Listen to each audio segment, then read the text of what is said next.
The gentlewoman from Florida is recognized. Thank you, Madam Speaker. I'd like to yield 2 minutes to the gentleman from Texas, Dr. Paul. The gentleman is recognized for 2 minutes. Gentlelady for yielding, and I ask unanimous consent to revise and extend my remarks. Without objection.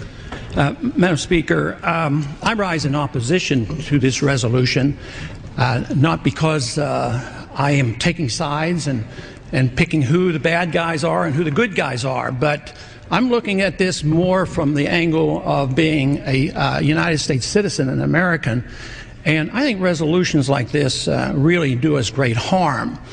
In many ways, what's happening in the Middle East, and in particular with Gaza right now, we have some moral responsibility for both sides in a way, because we provide help and funding for both Arab nations and Israel. And so we definitely have a moral responsibility, and especially now today, the weapons being used to kill so many Palestinians are American weapons, and American funds essentially are being used for this. But there's a political liability which I think is something that we fail to look at, because too often there's so much blowback from our intervention in areas that we shouldn't be involved in.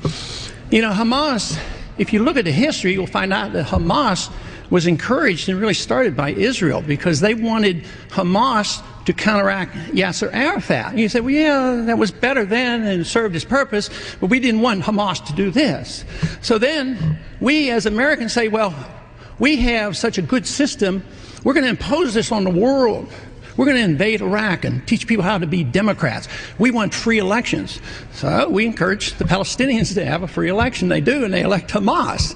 So we first indirectly and directly through Israel help establish Hamas. Then we have election. Then Hamas becomes dominant, so we have to kill them. You know, it just doesn't make sense. During the 80s, you know, we were allied with Osama bin Laden. And we were contending with the Soviets. It was at that time our CIA thought it was good if we radicalized the Muslim world. So we financed the madrasa schools to radicalize the Muslims in order to compete with the Soviets. There's too much blowback.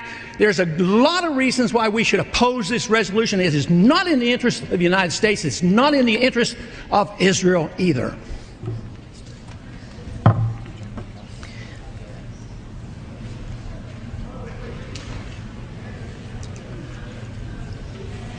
If this were a dictatorship, it'd be a heck of a lot easier.